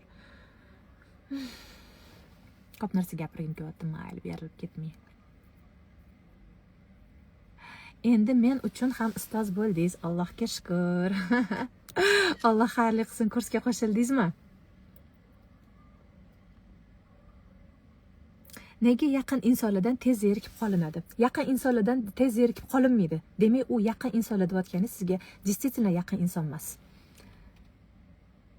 Kurs boshlanishini kutyapman intizorlik bilan. Men ham kutyapman. 6-da boshlanadi. Kстати, qabul ertaga kechgacha. Shu bilan qabul yopiladi. 1-aprelgacha qabul edi qizlar. Menejerlarning silkasini storiesda qoldiraman. Primoy menejerlarga bog'lanib, darsga qo'shilib olinglar. Реально zo'r produkt o'ylaganman. Bu Samsiba psixolog kursini men bitta o'zim emas, arab tili ustozim bilan, psixologiya yo'nalishi bo'yicha professor domlam bilan maslahatlashib va albatta sizlarni iltimosingizga binoan sizlardan kelayotgan xat, murojaat, maslahat bering deb yozgan opa-singillarimizni so'zlaridan olib tuzilgan kurs bu qizlar.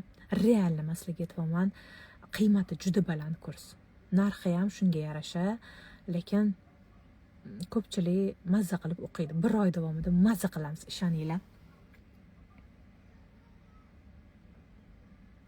Yana keyin qachon ochiladi kurs bilmayman. Bo'tga emas, mana direktimga plus belgisini jo'natinglar, men sizlarga informatsiya jo'nataman, ro'yxatdan o'tasizlar, menejer bilan bog'lanasizlar. Lekin storiesda primoy menejerim bilan bog'lanish uchun silka qoldiraman. Xo'p, men jonli efirda narx aytmayman. Savol beringlar. Javob beraman. Direktda yozmanglar menga uzun 5 metrli tekstlar, qizlar. Fizически uspech qilmayman ularni o'qib javob berishga. Xohlasam ham men uspech qilmayman qizlar. Bu kibr emas, гордость emas. To'g'ri tushuninglar, sizlar 600 mingtadan ko'psizlar. Сообщенияларым ham juda ko'p. O'shaning uchun men efir qilaman, savolingizga javob berish uchun. Tengi yo'q bilimlar bebaho. Rahmat kattakon. Real mazza qildim bu efirni. Imенно o'sha Xitoyda o'rganib kelgan ma'lumotlarimni hammasini bergim kelyapti. Mana 1 soatdan beri efir qilaman, lekin juda ko'p ma'lumotda. Qisman bo'lsa-da eng kerakli joylarini, esimda qolganlarini sizlarga hozir efirda berdim, lekin foydalaninglar qizlar. Assalomu alaykum, shogird olasizmi? Yo'q, hozir olmayman, lekin keyinchalik shogird olaman. Shogirdlarni qaysi shart bilan olaman? Imенно Samsiba psixolog kursida o'qigan bo'lishi kerak shogirdlarim. Agar bu kursni bilmasa, men ular bilan gaplasha olmayman.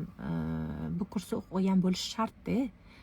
Chunki shu kurs bo'yicha bilimga ega bo'lganda gaplashishimiz, dal shu oldinga harakatlanishimiz oson bo'ladi.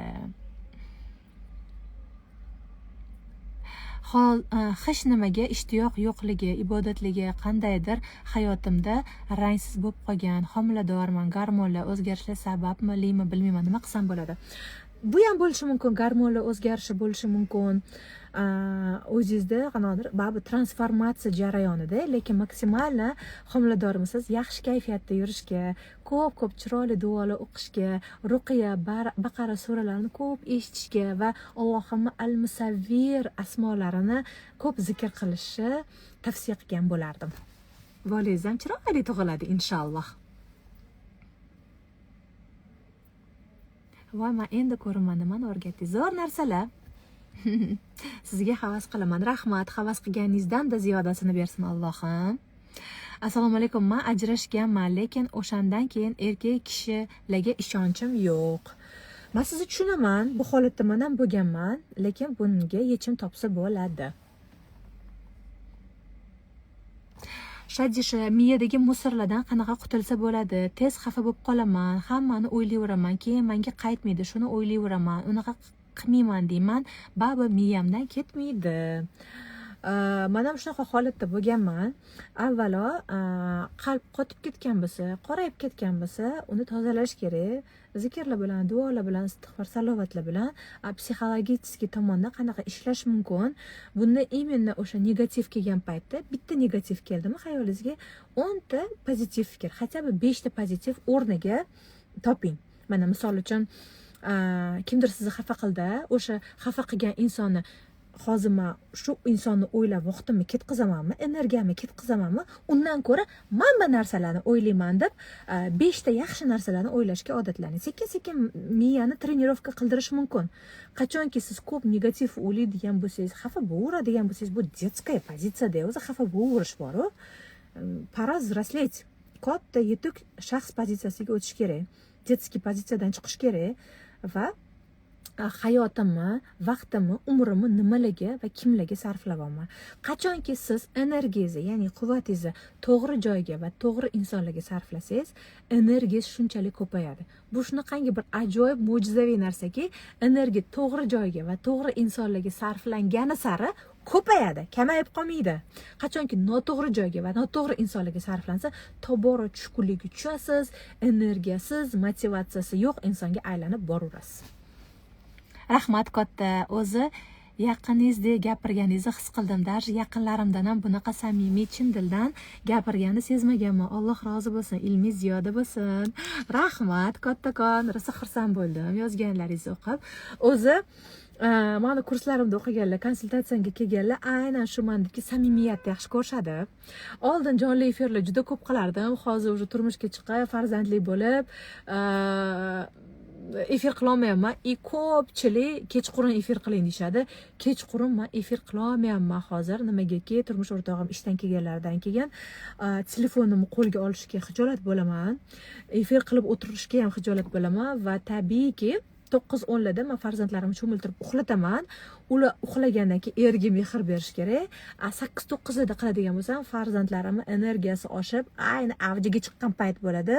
Efir qila olmayman. Orqada g'ala, g'ovur, baqir-chaqir bo'layotgan bo'ladi. O'shaning uchun men sizlarni ham tushunaman. Efirlarimni sog'ingansizlar, efirlarimni yaxshi ko'rasizlar. No, hozir menda shunaqa holat. To'g'ri tushuninglar. Ozgina bolalarim katta bo'lsa, yana eski holatimga qaytaman. Sizlarga qulay vaqt, kechki payt, mazza qilib, sizlar bilan gaplashamiz. O'shaning uchun hozir obedlarda mana shunaqa 3-4 larda efir qilyapman. Nimagaki katta qizlarim maktab bog'chada bo'lishadi. O'g'lim nyanyasida yoki oyim bilan uxlayotgan bo'ladi, o'ynayotgan bo'ladi. Uyda qilolmayman, menga mashinam komfortni. Shunaqa. Lekin izlagan imkon topar deydi-ku. Alhamdulillah. Mashinam borligiga shukr, sizlardagi podpischiklarim borligiga shukr.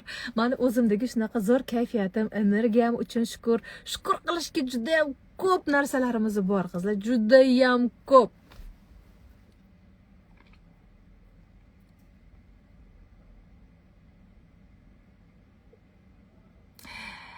Juda ham soxta ko'rinasiz. To'g'risi, sizni ko'rsam charchash bo'laveradi. Nega ekan?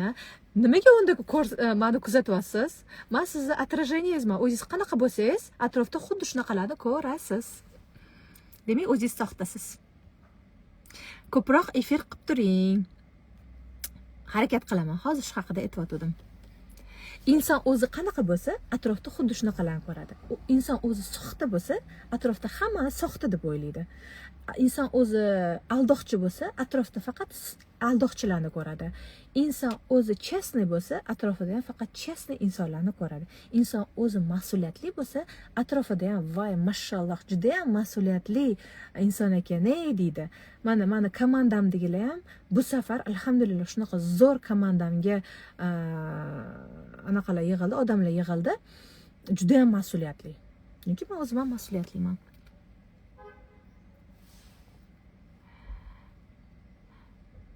Bilimlaringizga rozi bo'ling. Men naborot mazza qildim.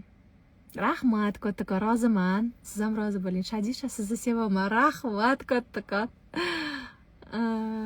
Ayollarga sevgi izhor qilishini men imенно shu Instagramimda, o'zim sahifamda ko'rganman. Allohga oson texnikasi haqida. Bunaqa Allohga oson texnikasini men qilmaganman. Bilmayman ham. O'shaning uchun bu haqida gapirmayman ham. Sizni bilimlaringiz bilan men vashsha o'zgardim. Siz uchun vashsha xursandman. Energiyam 0 edi, 100 ga ko'tarildi. Rahmat kattakon. Xudo xohlasa kursda 1000 ga chiqaramiz. Hali turmushga chiqmagan qizlarga qanaqa maslahat berasiz? Javob uchun oldindan rahmat.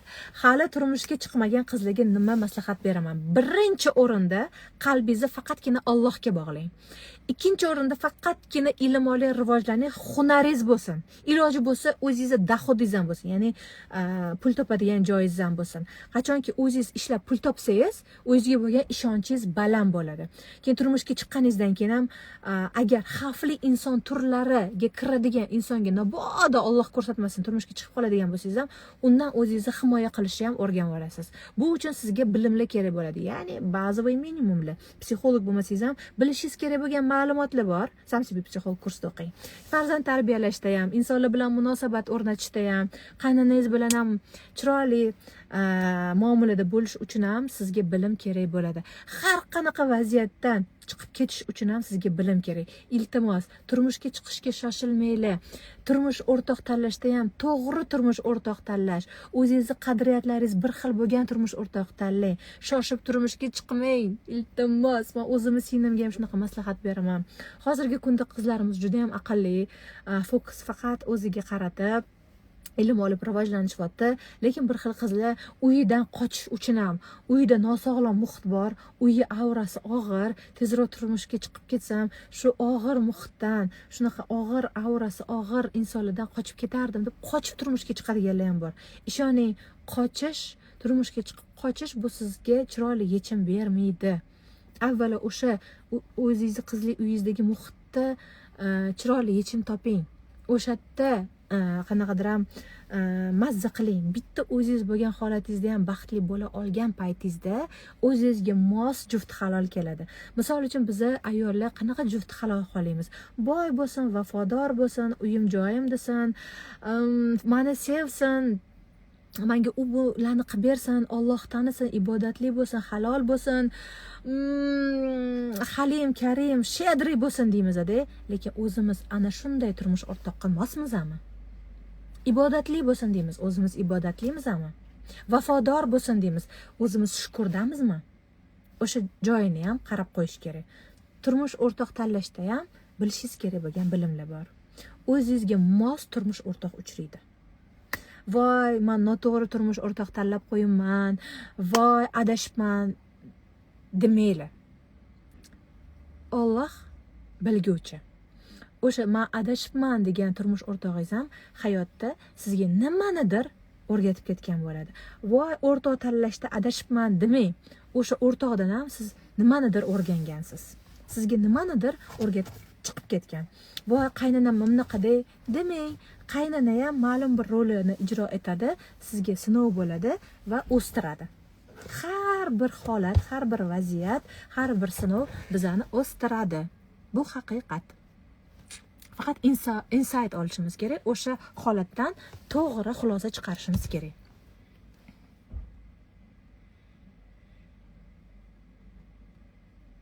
Erkak hayotimga kelib, o'zidan o'zi qochib yo'qolib ketishi nimaligini bilmayman. Bunga juda ham ko'p sabablar bor.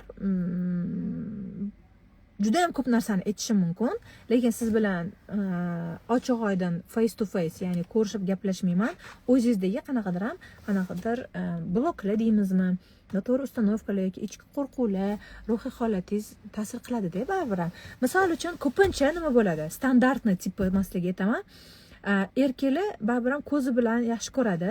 Sizni ko'rinishingiz yoqishi mumkin, lekin ma'lum bir muddat siz bilan общаться qilgandan keyin, ya'ni munosabatda bo'lgandan keyin sizni energik holatingiz yoqmasligi mumkin. Bu achchiq haqiqat. Iltimos, meni kechirib qo'ying. Shunaqa holat bo'lishi ham mumkin. Bilasizlarmi, erkaklar ko'pincha ikkinchi xotin qiladi-ku. Meni konsultatsiyamga ko'pchilik keladi, o'quvchilarimdan ham ko'p eshitaman-da. Ayollar keladi, erim uylanibdi. Kundoshimni ko'rsa shunaqangi xunu, erim nimasini yaxshi ko'rib qolgan, buni tushunmayman. Agar mendan ko'ra chiroyliroq bo'lganda, xafa bo'lmasdim deydi-da. Ha, mendan chiroyli yosh ekanda, mendan yosh katta, o'zidan ham katta, shunaqangi xunu ayolga uylanmagan deyshadi. Erkak kishi boshida ko'z bilan yoqtiradi. Keyinchalik esa energik holatiga, energiyasiga talpinadi. Aynan energiya, ayol kishini energiyasi erkak kishini tortadi va ushab qoladi. Demak, sizda erkaklar qochib ketayotgan bo'lsa, o'zingizda o'sha ruhiy holatingizni ustida ishlash kerak. Ya'ni maksimal negativ fikrlardan qalbingizda balkim qanaqadir boya aytganimdek qo'pol qilib aytaman, musorlardan tozalash kerakdir. Yengil bo'lish kerak ayol kishi.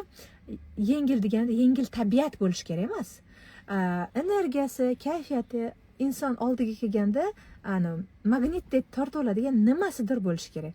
Hayotda bilasizlarmi, shunaqa insonlar bor. Kichkinaligimizda maktabda ham shunaqa qizlar bo'lgan, kollejda, institutda o'qiganimizda ham yoki mahallamizda ham, qo'ni-qo'shni yoki qarindoshlarning ichida ham shunaqa magnit ayollar bor. Unchalik ham chiroyli bo'lmaydi, lekin nimasidir bo'ladi-da, u bilan gaplashgingiz keladi, o'ziga magnitdek tortadi. Nimasi bor ekan shu ayolda deysiz. Даже biz ayol kishi bo'lib turib shunaqa ayollarga talpinamiz. Endi erkaklarni tasavvur qilinglar. O'shanchon o'zingizni ustingizda ishlang. Charchab ketgan bo'lsanglar kerak, mana shu gapimdan o'zingiz ustingizda ishlang, ilm oling, rivojlaning degan gapimdan. Lekin bu to'rttagina gap tagida chuqur ma'no yotadi-da, qizlar.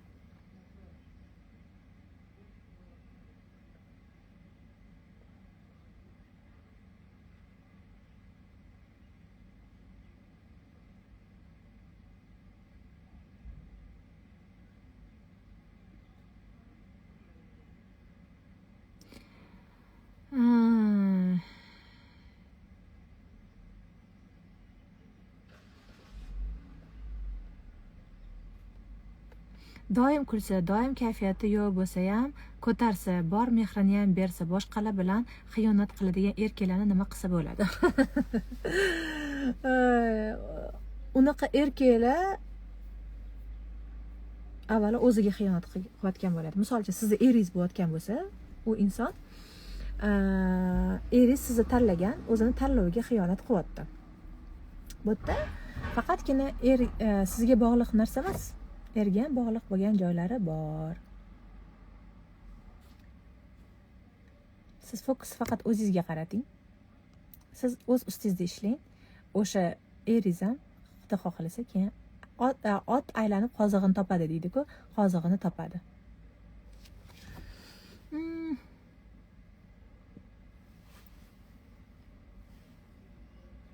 Erkak kishini ayol kishiga taqiq qo'yishi masalasida ham gapiring. Erkak kishi ayol kishiga taqiq qo'yishi. Endi buni sog'lom tomoni ham bor, nosog'lom tomoni ham bor. Sog'lom tomoni rashk qilishi mumkin, boshqa erkaklardan himoya qilgisi kelishi mumkin. Din, go'zal dinimiz bor. Nima edi? Rashk qilish ham bu normal holat. Nima bo'lib qo'yapti? Tushunmay qo'yaman. Bir xil holatda eringiz rashk qilishsa, taqiq qilib qo'ysa, bu ham sizni xavfli insonlardan himoya qilishi ham mumkin. Lekin o'zi xiyonat qilib turib, o'zi abuzer, tiran, narsist, paranoid, sotsiopat, psixopat bo'ladigan bo'lsa, sizni shunaqangi taqiq qo'yib, o'ziga qanaqadir ham erkinlik yaratadi. Ya'ni bilib qolmasin xiyonatimni, u bu ishlarimni bilib qolmasin deydigan tomonlari ham bor-da. Bu yerda prosta определиться qilib olish kerak. U sog'lom yoki nosog'lom taqiq. To'g'ri yoki noto'g'ri. Erkak kishini omadi puli ayoliga bog'liqmi? Rosa ko'p keladigan savollardan bittasi shu. Qizlar, rizq Allohdan. Bitta so'z bilan aytaman, rizq Allohdan. Ayol kishiga bog'liq emas. Ayol kishi eriga chiroyli atmosfera, uyida chiroyli sakinat atmosferasini yaratib berishi mumkin.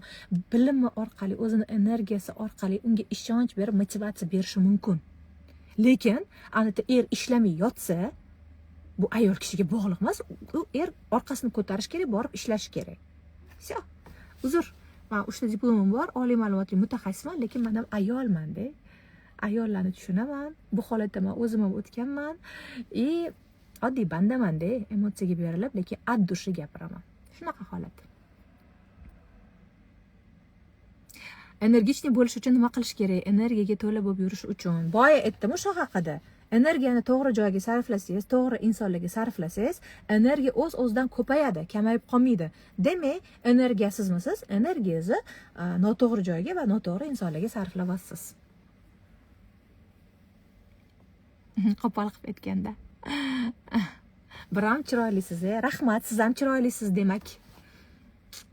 Boya bittasi yozdilar, biram soxtasiz deb. Inson o'zi qanaqa bo'lsa, atrofda shu narsani ko'radi. Havas qilaman, rahmat kattakon.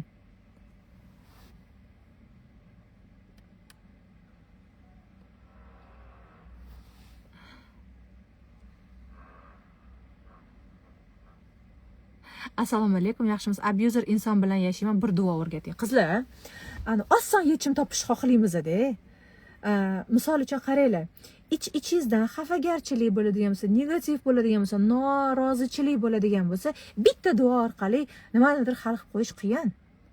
İchingizdan o'xsharmikan, bo'larmikan, gumon, shubhalaringiz bo'ladigan bo'lsa ham, ishoninglar, mana shunaqa so'pshini yozishadi. Men 40 mingta istig'for etdim, qani hech qanaqa natija bo'lmadi-yu deydi. Biz Allohga isyon qilyapmizmi shunda? Alloh ham qani masanga mana 40 mingta istig'for etaman yoki masanga mana bunaqa duo qilaman deb, evaziga sen menga mana bunaqa berasan deb, shunda Allohga shart qo'yamizmi biz? Abuzer insonlarni, paranoid psixopatlarni o'zgartira olmaymiz biz. Ular o'zgarmaydi, o'zgarishi juda qiyin bo'ladi. Lekin ularni to'g'ri yo'lga boshlash uchun bizda bilim bo'ladigan bo'lsa, motivatsiya bera olamiz. Tushuntira oldimmi? Qizlar, prosta oson yo'lini, fantastikalarni o'ylashni bas qilinglar, vaqtinglarni ketkazmanglar. Iltimos. O'zingiz uchun, Alloh rizoligi uchun Allohdan go'zal yechim so'rang. Aynan shu vaziyatga, yo Robbim, o'sha boy aytdim-ku, boy bo'lish 4 ta qoidasi, 6 qoidasi, bu faqatgina boy bo'lish uchun emas, huzur halovatga yetish uchun ham ishlatilinadi-da o'z aslida. 5 mahal ibodatimiz, tilimizni zikrlar bilan, salovat, duolar, istig'forlar bilan band qilib, maksimal shukurda bo'lib, hozirgi holatimizda men nimani tushunishim kerak, nimani anglashim kerak. Yo Robbim, men anglolmayapman, anglat. Men tushunishni xohlayman deb Allohdan go'zal yechim so'rasangiz, tahajjudlarda misol uchun qoyim bo'lib, yolvorib Allohdan yechim so'rasangiz, Allohim o'zi bir yo'l ko'rsatadi. Yoki bo'lmasa ustoz ber deb so'rash kerak. Men o'sha paytda shunaqa deganman: "Yo Robbim, menga ustoz ber. Hamma savollarimni bering va menga shunaqangi to'liq javob bersin. Men anglolmayapman, kuchim yetmayapti, aqlim yetmayapti, bilimim yetishmayapti. Menga ustoz ber" deganman. O'shandan keyin hayotimda har xil ustozlar paydo bo'ldi. Oladiganimni oldim. Ular oddiy bir sababchi. Ustozlar oddiy bir sababchi bo'ladi.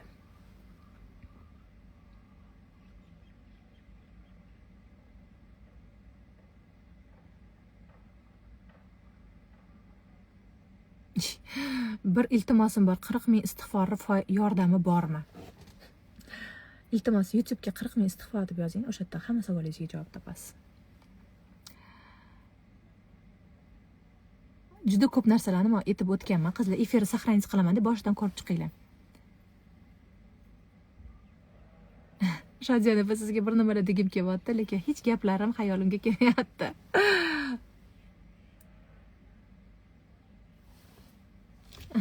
Hech ham psixologlarni kuzatmasdim, yaxshi ko'rmasdim, lekin bitta sizni shunaqa yaxshi ko'rib kuzataman. Rahmat, kattakon. Sizga havas qilaman, menga rosa yoqasiz. Rahmat.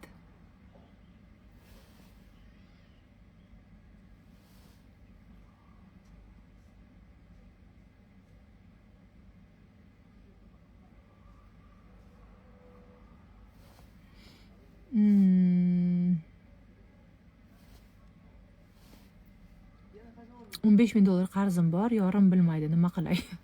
Bilmadim, $15,000 olgunizcha qatta edi? Hayolingiz, esiz. Aytish kerak, turmush o'rtog'idan hech narsani bekitish kerak emas, qizlar. Qaranglar, bitta narsa bor-da. Bitta yolg'on gapirdingizmi? Yolg'on ikkinchi yolg'onni keltirib chiqaradi. Achchiq bo'lsa ham, qo'rqsangiz ham har doim rost gapiring. Ayniqsa turmush o'rtoq bu, jufti halol bu. Jufti haloldan bekitib ish qilib bo'lmaydi. Qaysi oliygohlarni bitirgansiz? Birinchi направлением konservatoriyada o'qiganman. Professional pianistkaman. Ikkinchisi pedinstitutda o'qiganman, psixologiya bo'yicha. Uchinchisi esa falsafa yo'nalishi bo'yicha.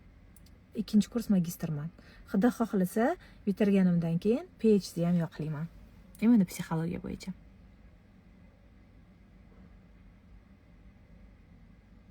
Menga ham juda yoqasiz. Juda ham gрамотный ayolsiz. Rahmat, kattakon.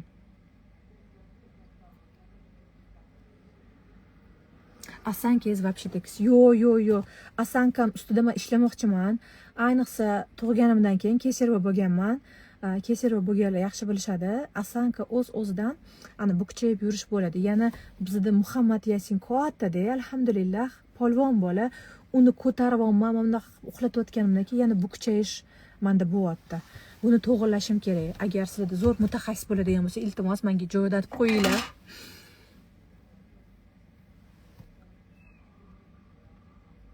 Necha yoshsiz? 91-yilman. Necha yosh bo'laman? Nima uchun ayol kishi ilmsizlashaveradi uyda o'tirsa? Aytib bering. Koreyadagi o'lgan qiz haqida fikringiz? Matkani muammolari nimadan? Juda zo'r savollar. Ey Xudoy, mazza qilib javob bergim kelyapti. Nima uchun? Davaychi mana shu savolga javob bering. Nima uchun ayol kishi ilmsizlashaveradi uyda o'tirgani sari? Matkani muammolari nimadan? Ayol kishi nima uchun ilmsizlashaveradi? Bizi insonmiz. Arab tilida inson unutuvchi degan ma'noni bildiradi. Ya'ni biz insonmiz, unutuvchimiz. Ayol kishi ilmsizlashavermaydi o'zi aslida. Har kungi bir xillik ayol kishini charchatadi. Ya'ni bir xil rutina. Ertalab tur, zavtrak tayyorla, bolalarni bog'chaga kuzat, erni ishga kuzat, kun davomida qaynona qaynotani xizmatini qil, qaynona qaynotani xizmatini qilmasa ham uydagi ishlar, ro'zg'or, oyna art, dazmol qil, ovqat qil, bir xillik, kir sol, yana ovqat qil, oshxona yig'ishtir, bolalar maktabdan keldi, bog'chadan keldi, er keldi, ovqat ber, kuxnya tozala, uxlat, cho'miltir. Bir xillik har kuni davom etadi. O'sha bir xillik insonni charchatadi. Keyin miya dangasa bo'lib qoladi. Вот bir xillikdan miya dangasa. Miyaga qancha informatsiya, yangi informatsiya kam joylangani sari miya qotib qoladi. Qotib qolgan miyaga informatsiya kirmaydi. Qanaqa tushuntirsam ekan, hozir xayolimga juda ham xunuk so'z kelyapti. Qotgan anaqani ko'lasangiz sassig'i chiqadi-ku. O'sha qotgan miyada ham shunaqa yangi informatsiya joylanishi juda qiyin bo'ladi. Negativlarni bir pasda tortib oladi. No pozitivga sal qiynaladi. Maksimal harakat qilish kerak. Qotgan miyani rivojlantirish uchun ichidagi barcha negativ, barcha musorlarni tozalash kerak va o'sha qotgan miyani yumshatib, o'rniga to'g'ri niyat, go'zal duo va maqsadlarni joylash kerak. O'shanda ayol kishi ilmsizlashavermaydi. Hatto bu kuniga bitta zikr o'rganing, hatto kuniga 100 ta zikr eting, hatto kuniga 1000 ta salovat eting, yengilchilik beradi. Mana bunaqa qiling deyishga, da'vat qilishga meni haqqim ham, huquqim ham yo'q. Ertaga eshigimni taqillatib kelishligi mumkin.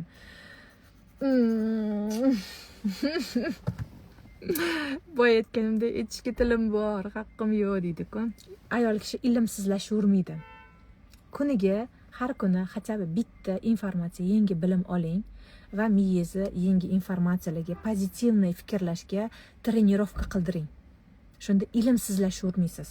Prosta miya bitta joyda qotib qoladi. Nimagaki uydagi muhit bir xillik davom etgani uchun.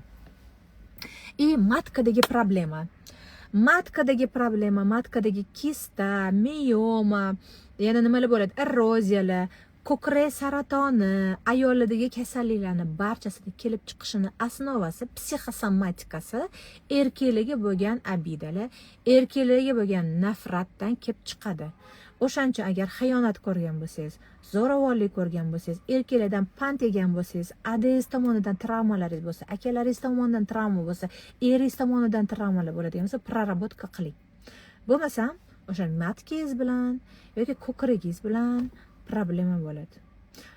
Ana kuni o'sha Xitoyga borganimda yana bitta yangi informatsiya o'rganda, ayollarning jozibasi, ayollarning ayolligini namoyon qiladigan bo'ladi-ku joylari, ya'ni o'sha ko'kragi, matkasi, yana sochlari.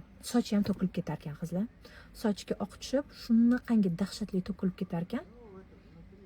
Erkaklarga aylanib ketib qolishdan darak.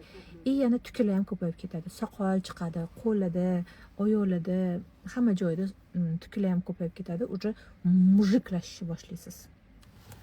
Afsuski. Va informatsiyalarim juda ham ko'p. Hayz kelmasligicha.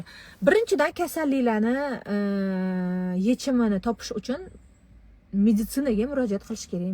Meditsina tomonidan barcha sabablarni qilish kerak va albatta o'zimizni go'zal dinimiz, duolarimiz, ibodatlarimiz orqali ham yechim topsa bo'ladi. Va undan tashqari yaxshi mutaxassislarga borib konsultatsiya olish kerak. Menda miyoma kista bor. Erkaklarga bo'lgan qarashlaringiz qanaqa? Adis, akalaringiz, umuman erkak deganda birinchi xayolingizga nima keladi? Qanaqa fikr keladi? Rahmat sizga. Baxtli bo'lish so'zda oson. Baxtlilar jannatdadir. Bu dunyodan baxt izlamang. Men hali baxt haqida gapirmadim. Siz yozibsiz. Baxt deganda hamma har xil narsani tushunadi. Kimdir uchun farzandli bo'lish baxt. Kimdir uchun uy olish baxt. Kimdir uchun turmushga chiqish baxt. Kimdir uchun qarzdan qutulish baxt. Kimdir uchun shunchaki sog'lom bo'lib yashash baxt. Baxt tushunchasini hamma har xil tushunadi. Baxtli lahzalar bor, baxtli onlar bor. Lekin butun umr tug'ilganingizdan to o'lguningizcha baxtli bo'lib yashashga iloji yo'q. Sinovlar bor, kasalliklar bor, har xil vaziyatlar bor, qo'rquvlar bor, hamma narsa bor. Bu dunyodan baxt izlamang. Yana bir marta aytaman, baxtlilar jannatdadir. Qur'onda ham baxt so'zi necha marta kelgan, kim aytadi?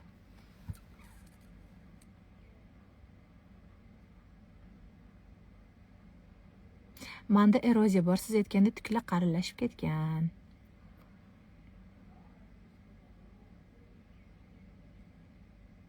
Erkakligi o'tib qolmaslik uchun nima qilish kerak? Ayollik fitratini yaxshilab o'rganish kerak. Rahmat sizga, mazza qildim. Mana mazza qildim qizlar. Mana mazza qildim. Bu oxirgi efir, yaqin orada menimcha efir qilmayman qizlar. Xitoydagi insightlarim bilan bo'lishdim. Efirni saqlanib qilaman. Ertagacha turadi. Ertaga 24 soatdan keyin o'chiraman. Bilimingizga investitsiya qilishinglarni chin dilimdan tavsiya qilaman. Kstati, samsiz psixolog kursimga ertaga kechgacha qabul, keyin qabul yopiladi. O'zingizlarning joylarni band qilinglar. Menga direktami yoki kommentariyalarda plyus belgisini qoldirsangiz, sizlarga ma'lumot jo'nataman va storieslarda menejerim silkasini ham qoldiraman. Vot niyat qilib birinchi qadamni bosib qo'yinglar. Allohim, men uchun shu narsa xayrli bo'lsa, menga g'oyibidan yetkazib, o'zingizlarning joylarni band qilib qo'yinglar. Juda ham ko'p shunaqa случайлар bo'lgan. Shadisha kursingizda rosa ham o'qigim kelgandi, pulim yo'q edi, lekin Allohim g'oyibidan menga nasib etdi, pul keldi deb yozishgan. Sizga ham xuddi shunaqa narsani tilayman. Xudo xohlasa ertaga qabullar oxirgi kuni, biz 6-aprelda inshaalloh darslarimizni boshlaymiz. Sizlarni o'zimni komandamda, o'zimni muhitimda ko'rishdan xursand bo'laman. Xayr salomat bo'linglar. Xudo xohlasa storieslarda yana yangi ma'lumotlar, insightlarim bilan bo'lishib boraman. Sizlarni yaxshi ko'raman.